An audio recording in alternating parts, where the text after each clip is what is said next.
토마토 투자클럽 김정수 전문가입니다. 안녕하세요. 네, 안녕하세요. 반갑습니다. 정수야 김정수 전문가입니다. 네, 오늘 상승불 보면서 출발했는데 지금은 또 다시 하락으로 전환돼 있습니다. 오늘장 한마디 어떻게 정하셨어요? 오늘장 한마디는 제가 수요일 같은 경우 밸류 가격이 가장 좀 중요한 주식 시장이다. 네. 그래서 주도주 압축 및 납폭주 이제 투매 기준가 종목 전략을 말씀을 좀 드렸었고요.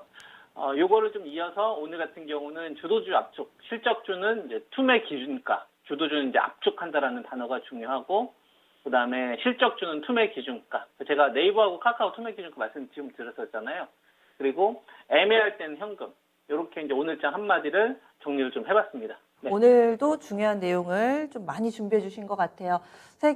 큰 세계 섹터로 이렇게 또 설명을 해 주실 것 같은데 그럼 빨리 들어볼까요?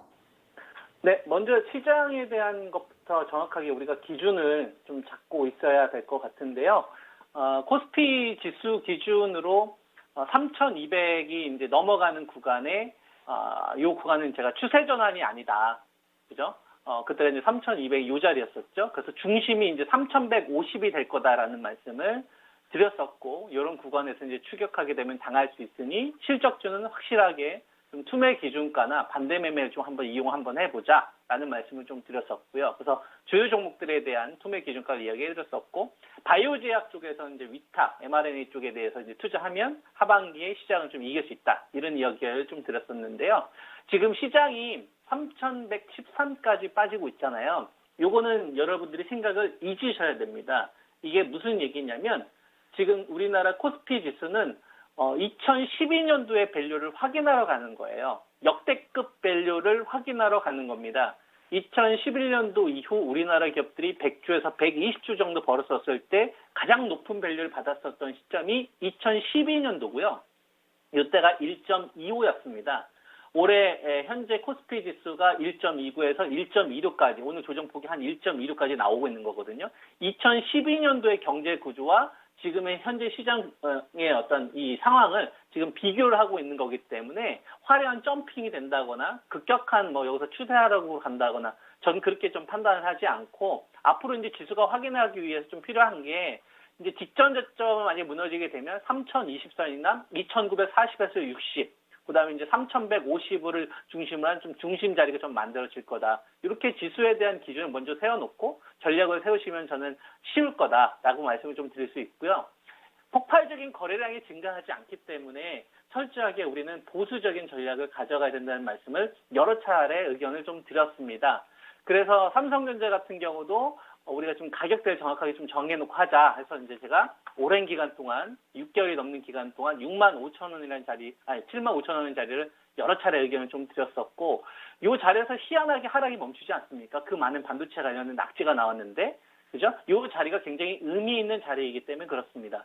삼성전자가 여기서 만약에 반대 매매가 나오거나 시장이 작정하고 뺀다면 68,000원에서 받을 이 물량만 여러분들이 좀 남겨놓으시고, 요거는 우리가 올 수도 있고 안 올 수도 있잖아요. 그래서 대비만 좀 하자 이거예요. 총알을 좀 남겨놓자. 이런 말씀을 좀 드리고 있는 거고, 75,000원 기준 그대로 가져가셔도 됩니다.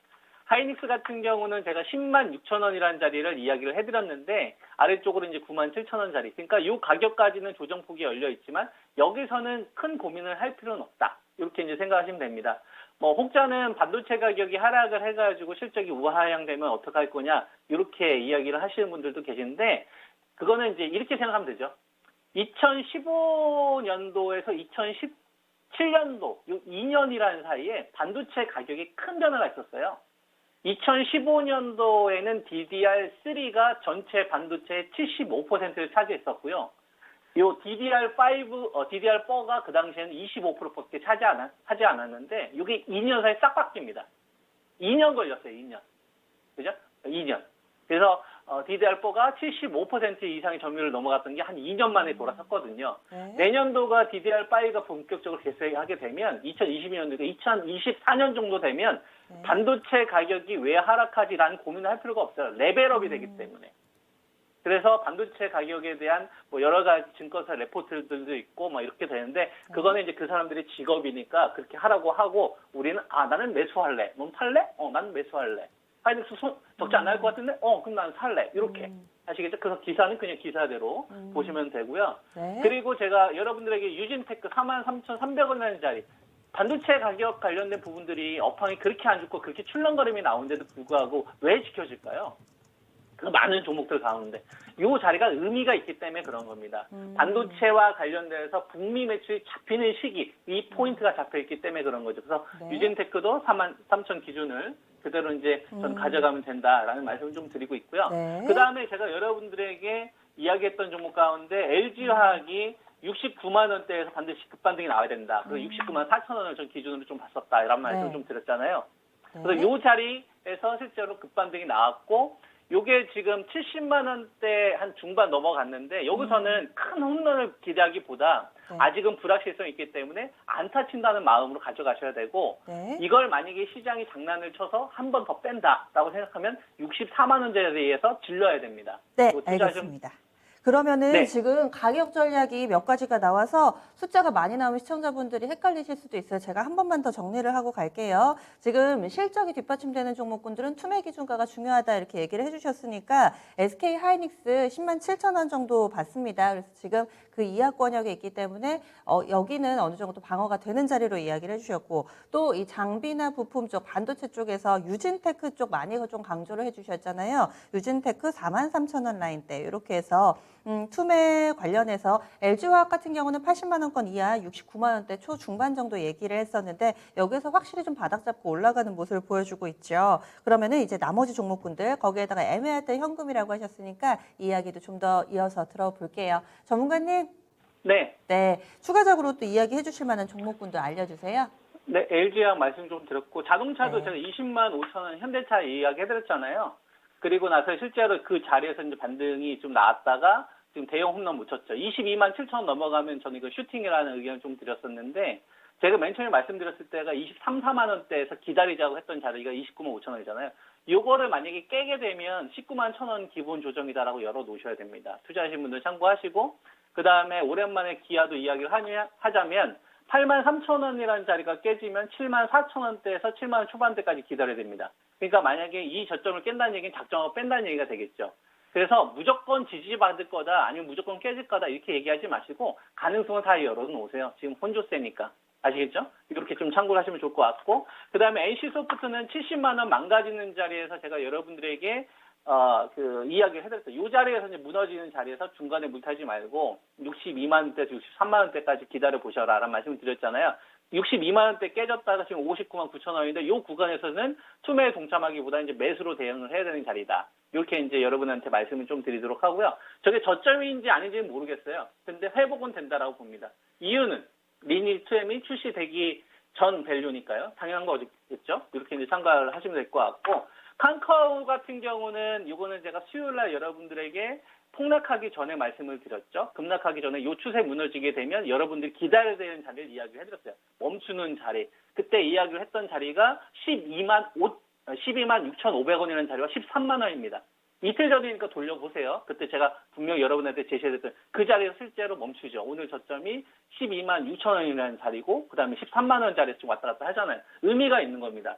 우리가 금융 플랫폼이라든지 최근에 이 카카오와 관련된 뭐 정부 쪽의 어떤 이런 규제들 이런 게 계속 나오면서 이제 폭락한 흐름이 나왔는데, 요거는 이렇게 생각하시면 됩니다.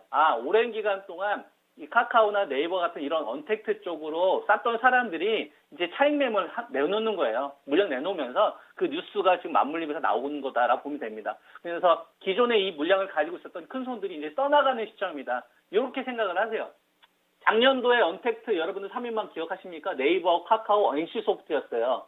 그래서 게임즈 가운데 NC소프트 먼저 내보내고, 그 다음에 이제 네이버하고 카카오인데 얘네들이 이제 밸류 부담이 있으니까 이번에 하락 조정은 이걸 만드는 거다. 그래서 1차 반등은 나올 수 있는데 여기서 강하게 15만 원대 이상의 추세 복귀가 안 나오면 카카오 12만 원 초반 기본 열리는구나. 이렇게 생각을 하셔야 됩니다. 그래서 중간에 애매한 반등에서 다시 노리생하지 마시고 첫 번째 급반등이 나오는 자리에서 만약 15만 원 못 넘어간다. 그러면 15만 원 초반대 들어가면은 크게 먹을 게 있겠구나. 이렇게 생각하시면 돼요. 그 자리가 투매 기준가입니다. 아시겠죠? 그 다음에 이제 네이버 같은 경우도 말씀을 좀 드리면, 네이버 같은 경우는 제가 41만 원대에서 42만 원대 방어가 되게 중요하다고 했잖아요.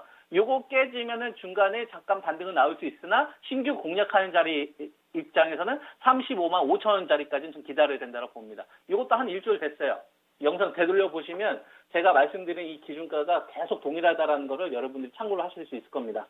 요거 하나 말씀을 좀 드릴 수 있고, 그 다음에 최근에 급락 나온 리스트 몇 개 더 이야기해드리면, TCK가 폭락하고 있죠. 특허 소송과 관련돼가지고, 지금 SRC가 주력 제품인데, 요거에 대한 이제 2심 패소가 됐기 때문에 엄청난 폭락이 나오고 있습니다. 이것 때문에 이제 하나모티리얼즈가 이제 반사 이익을 좀 보고 있는데, TCK 같은 경우는 반대 매매를 노려보자. 그래서 이건 좀 제가 제시해드릴 수 있는 자리가 11만 1,500원이에요. 11만 1,500원. 요 자리가 나오면 반대 물량이 속출할 수 있습니다. 그때가 단기 급반등을 노릴 수 있는 자리. 저때 되면은 매수를 노릴 수 있는 자리고요. 여기서 중간의 반등은 저는 안타라고 봅니다. 크게 홈런을 터뜨릴 생각이 아니라. 이렇게 가격대 딱딱 정해놓고 오는 것만 하는 겁니다. 그리고 LG 생활건강. 중국 소비주들도 이제 대폭락이 나왔잖아요. 이 대폭락이 나오는 자리, 144만 원, 요 자리에서 제가 여러분한테 이야기했던 자리가 있어요. 126만 5천 원이라는 자리가 있고 107만 원이라는 자리가 있습니다.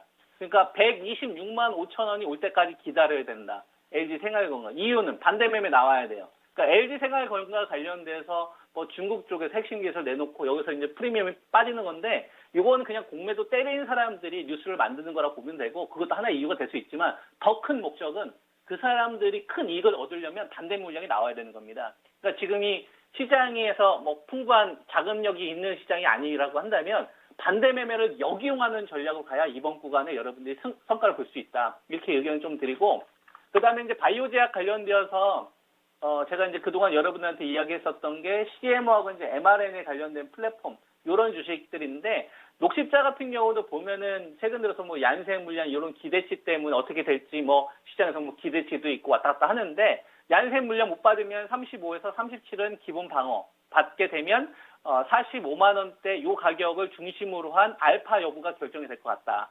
요걸 좀 여러분들이 참고를 좀 하시면 될 것 같습니다. 네. 한 주도 수고 많이 하셨습니다. 다음 주에 뵐게요. 고맙습니다. 예, 감사합니다. 네.